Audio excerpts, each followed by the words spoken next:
আসসালামু আলাইকুম। আজকের ক্লাসে তোমাদের সাথে আলোচনা হবে ম্যাট্রিক্স।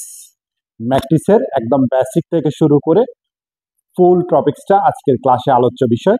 তো মনোযোগ দিয়ে তোমরা দেখো, আশা করি তোমাদের ম্যাট্রিক্সের যে সমস্যা এটা সমাধান হয়ে যাবে।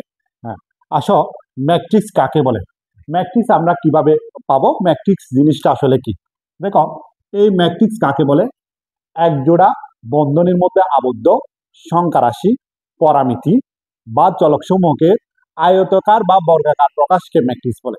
আবার বলছি, এক জোড়া বন্ধনীর মধ্যে আবদ্ধ সংখ্যা রাশি, পরামিতি, চলকসমূহের চলকসমূহের আয়তাকার বা বর্গাকার প্রকাশকে ম্যাট্রিক্স বলা হয়। ওকে, যেমন আমরা যদি দেখি, যদি একটা ম্যাট্রিক্স হয় তাহলে দেখো 2 4 1 3, এটা একটা ম্যাট্রিক্স, এটা একটা ম্যাট্রিক্স।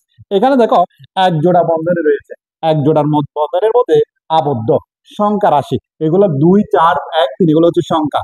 এরপরে আমরা যদি পরামিতি নিই, এ বি সি ডি, এগুলো হচ্ছে পরামিতি, এগুলো হচ্ছে পরামিতি।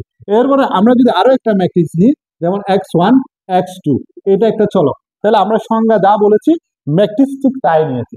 সংজ্ঞায় বলেছে এক জোড়া বন্ধনীর মধ্যে আবদ্ধ সংখ্যা রাশি, পরামিতি বা চলক সমূহের বর্গাকার বা আয়তাকার প্রকাশকে ম্যাট্রিক্স বলে। অর্থাৎ ম্যাট্রিক্সটা বর্গাকারও হতে পারে, আয়তাকারও হতে পারে।